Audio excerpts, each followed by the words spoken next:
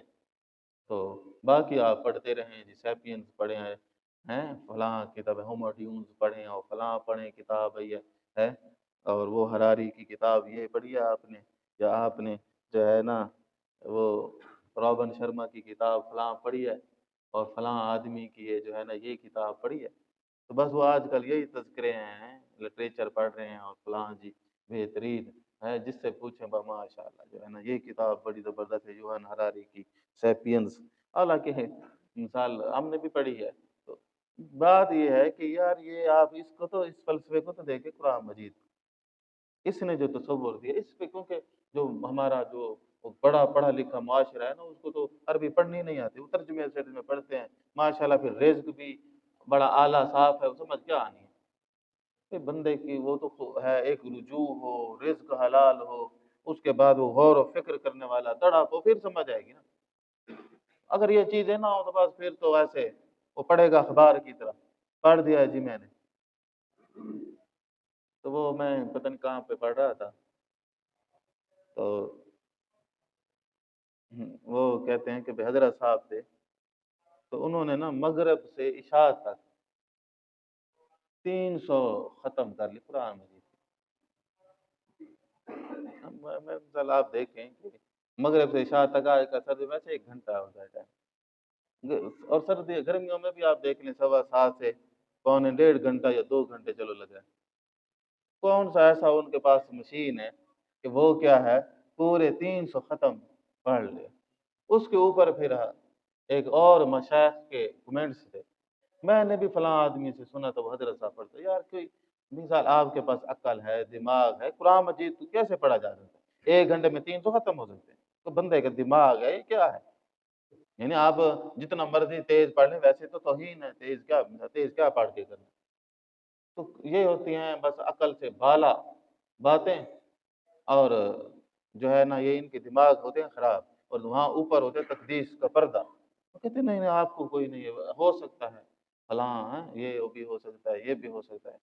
تو بھئی یہ ان کے نزدیک ہو سکتے ہوں گے، تو مثال یہ کوئی عقلی طور پر تو کوئی مانے گا نہیں نا شعور والا، وہ تو کوئی ان کی اندھی تقلید کرنے والا ہو تو وہ کہے گا ہاں جی بس ہو سکتا ہے، یہ بھی ہو سکتا ہے، وہ دن کو رات کر دیں یہ بھی ہو سکتا ہے، پتہ نہیں کیا ہو سکتا ہے۔ تو جی سامعین کرام، تو بات ہو رہی تھی کہ بھائی قرآن رکھیں گے تو کس جگہ رکھیں گے؟ پاک اور صاف جگہ۔ تو جب قرآن مجید کو پاک اور صاف جگہ پہ رکھا جائے گا تو قرآن مجید جو دل میں اترتا ہے یا ایمان دل میں اترتا ہے تو دل بھی صاف ہونا چاہیے، گندا ہونا چاہیے؟ تو دل کو بھی پاک کرنا ہوگا، دل کو بھی صاف کرنا ہوگا۔ تو وہ ایک تھیں بیماریاں جو قلبی بیماریاں تھیں، وہ تھیں عقائد کے اعتبار سے، دوسری ہیں اخلاق اور کردار کے اعتبار سے، مثلا کینہ۔ اب یہ جتنی بیماریاں نا اخلاقی بیماریاں، یہ معاشرے کے لیے زہر قاتل ہے۔ سب سے پہلی جو ہے نا جس کے اندر کینہ ہوگا وہ کسی کی بھی خوشی دیکھ کر اسے صدمہ ہوگا، کوئی کسی کی کامیابی دیکھ کر اس کے دل پہ بھاری پتھر پڑ جائے گا، اور پھر وہ یہ بھی ہو سکتا ہے کہ وہ اس کو نقصان پہنچانے کی کوشش کرے۔ تو کینہ پروری، اب یہ حاسدین اور جس طرح حسد ہے وہ بھی یہی ہوتا ہے کہ انسان جو ہے کسی کی چیز دیکھ کر حسد کرنے لگتا ہے، اس کے بارے میں تو اللہ جل شانہ دیکھیں یہ اس کی سزا تو خود ہے نا، حسد کرنے والا آدمی خود اپنی ہی آگ میں جلتا رہتا ہے۔ حقیقتاً اللہ تعالیٰ کی تقسیمات پہ وہ اعتراض کرتا ہے۔ مومن کو پتہ ہے میرا حصہ مجھے ملے گا، اس کا حصہ اسے ملے گا، مجھے کیا پڑی ہے ٹانگ اڑانے کی۔ لیکن جو حاسدین ہوتے ہیں وہ کہتے ہیں نہیں اس کو ملی کیوں ہے، اس کو کیا ہے کیوں ملی ہے، تو وہ جلتے رہتے ہیں۔ تو یہ کینہ ہو گیا، حسد ہو گیا، تکبر ہو گیا۔ اب تکبر کیا ہے؟ وہ بھی ہے اپنے آپ کو بالا کر دینا، اور وہ برابری یا اخلاق یا مساوات کا قائل نہیں ہوتا۔ تو تکبر بھی انسان کو کیا کرتا ہے؟ تباہی کی طرف لے جاتا ہے۔ تو اور بعض اوقات پھر انسان تکبر میں اتنا آگے چلا جاتا ہے کہ ہر معاملہ وہ انسانوں کے ساتھ معاملہ دین میں بھی تکبر آ جاتا ہے، نتیجہ یہ نکلتا ہے کہ وہ اس کو تباہ کر دیتا ہے۔ عزیز سامعین کرام، اب یہ چونکہ باتیں عام سی ہیں لیکن حقیقتاً ایک ایک بات پہ غور و فکر اور اس کے علاج کی ضرورت ہے۔ جس آدمی کے دل میں نہ کینہ ہو، نہ حسد ہو، نہ بغض ہو، نہ عداوت ہو، نہ اس کے اندر دنیا کی محبت ایسی راسخ ہو کہ وہ بس تھوڑا سا مال ادھر ادھر ہوا نہیں تو بس دماغ خراب، پریشان، ٹینشن۔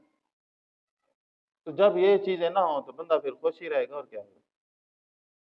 بھائی بندے کو نہ حسد ہو، نہ کینہ ہو، نہ تکبر ہو، اور نہ وہ ایسا ہو کہ بس لا الہ الا البطن، بس پیٹ پوجا سے آگے نکلتا ہی نہ ہو، پھر اس کو کیا ٹینشن ہوگی؟ اسی طرح جب اب یہ ساری باتیں یہ بیماریاں ہیں، حقیقتاً تو کیا ہے؟ یہ بیماریاں ہیں، ان کو دل کو صاف کیسے کیا جا سکتا ہے؟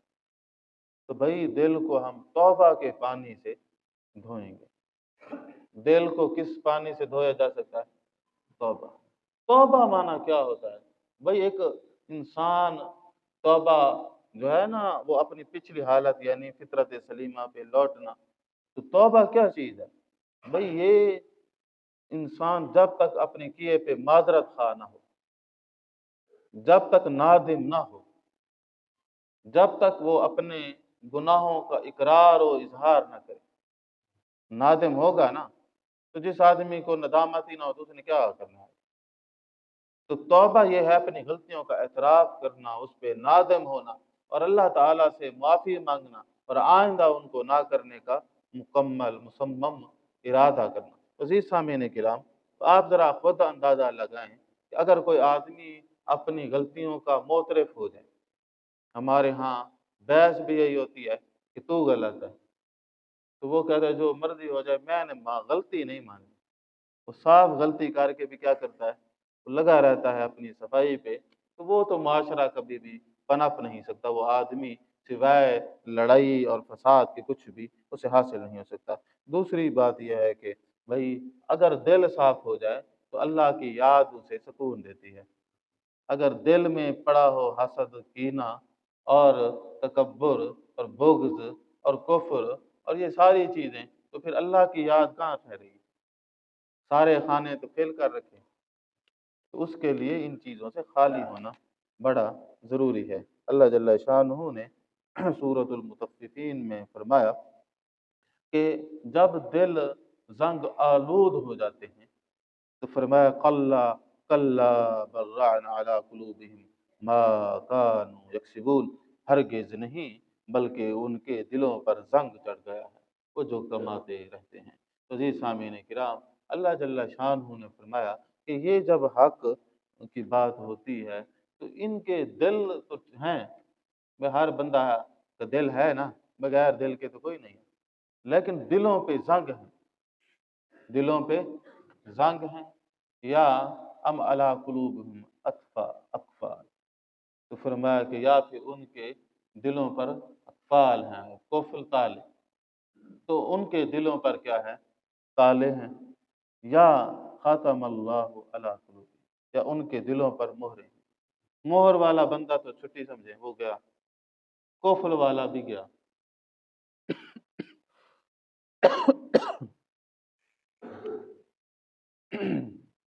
اگر زنگ ہو تو چلو زنگ سنگ تو اتر ہی سکتا ہے نا، تو اس کا پھر بھی کوئی چانس ہے کہ بھئی کوئی پکا کام تو نہیں کیا کھڑا نا، تو مہر لگ گئی تو وہ تو سیل ہو گیا نا، یا پھر تالا لگ گیا، تالے بھی بڑی مشکل سے ٹوٹتے ہیں، تو زنگ شنگ ہے تو پھر کوئی نہ کوئی حل ہو سکتا ہے نا، تو وہ پھر کیا ہے؟ فرمایا کہ ان کے دلوں پر کیا ہے؟ زنگ لگے ہوئے ہیں۔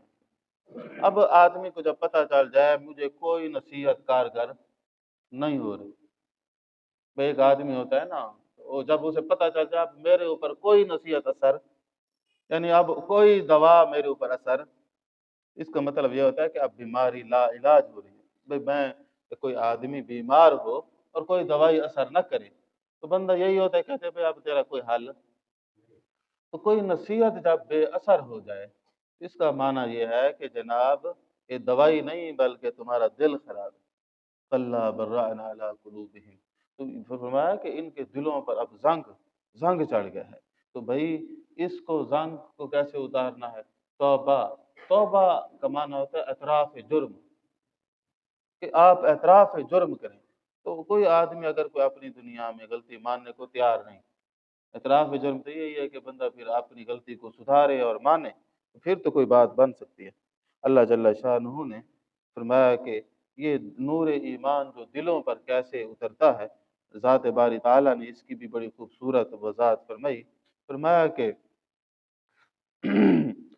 افمن شرح اللہ صدرہ للاسلام فہو علی نور من ربہ، پہلے تو اللہ جل شانہ نے فرمایا کہ یہ جس کے دلوں پر زنگ ہوگا تو وہ نصیحت قبول نہیں کرے، اگر ہدایت ٹکرائے گی بھی صحیح تو کدھر ٹکرائے گی؟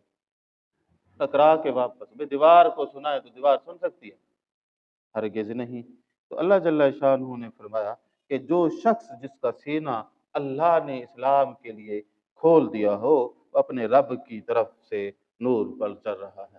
عزیز سامعین کرام، اب ایک وہ آدمی ہے جس کا شرح صدر ہو گیا، جس کا کیا ہو گیا؟ شرح صدر اللہ جل شانہ نے کر دیا، تو بھئی یہ اب جس کے دلوں پر کلا برعنا علی قلوبہم، یا جو ختم اللہ علی قلوبہم، اور اسی طرح جو ہے ان کے دلوں پر قفل اور اقفال ہوں، تو وہ آدمی پھر کس طرح، وہ تو بند ہے نا۔ مثال میں کان بند کر لوں تو آپ جتنا مرضی سنائیں تو میں سنوں گا نہیں، بہرا آدمی کیسے سن سکتا ہے؟ تو اللہ تعالیٰ نے یہ بتائی انسانوں کی یہ حصی چیزیں ہوتی ہیں، لیکن فرمایا کہ سنتے سنتے کچھ نہیں۔ تو وہ بیماری ہے، وہ جب تک وہ دور نہیں ہوگی، بھائی وہ مسکن جو ہے قلب وہ صاف نہیں ہوگا، اگر وہاں کینہ، حسد اور بغض اور تکبر اور اس سے بڑھ کر شرک، کفر، الحاد، اور یہ گویا جہالت، یہ جرم ہے۔ اسلام میں تو جہالت جرم ہے۔ طالب العلم فریضۃ علی کل مسلم، تو یہ جہالت کوئی ایسی عام بات نہیں ہے، یہ جرم ہے۔ ہمارا تو بھئی کام ہے، اقرا سے شروع ہوتا ہے، اقرا بسم ربک الذی خلق۔ اسلامی سویلائزیشن ایسی مرتب پائی کہ نبی کریم صلی اللہ علیہ وسلم نے ہر بندے کو حکم دیا کہ خبردار لکھنا پڑھنا سیکھو، اس لیے کہ بھئی اگر دنیا پہ آپ نے حاوی ہونا ہے، تو اگر آپ نے ایمان کے درجے حاصل کرنے ہیں، تو پھر آپ کے پاس جو طاقت ہوگی وہ وہی طاقت ہوگی جس کو دلیل بنا کے اللہ نے فرشتوں سے کیا ہے آدم کو افضل قرار دیا تھا۔ وہ کون سی صلاحیت تھی؟ وہ عقل تھی، وہ شعور تھا۔ آپ دیکھ لیں کہ اب دنیاوی معاملات ہوں یا دینی معاملات ہوں، اگر آپ سادہ میں کہوں کسی سے پوچھیں بھئی عابد افضل ہے یا عالم، تو کون جواب دے گی؟ کہیں گے نہیں عالم افضل ہے۔ کون افضل ہے؟ عالم افضل ہے، عابد نہیں۔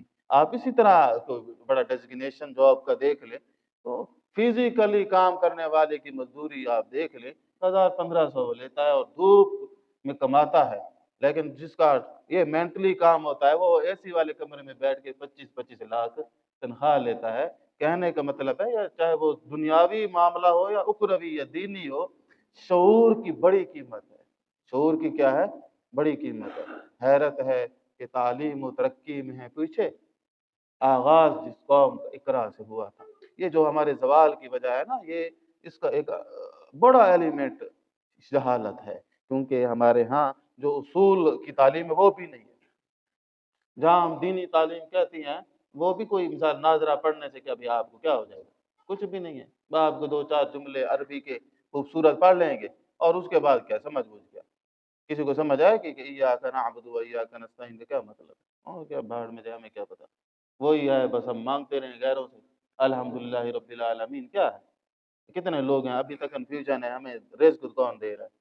جن آدمیوں کا ابھی تک یہ 50 سال کی عمر میں یہ پتہ نہ ہو کہ ہمارا مسبب کون ہے، رازق کون ہے، ہماری ربوبیت کون کر رہا ہے، وہ 5 وقت کا نمازی ہو یا 6 وقت کا بن جائے، اس کی کیا اتھارٹی؟ کچھ بھی نہیں ہے، اس کو پتہ ہی نہیں ہے۔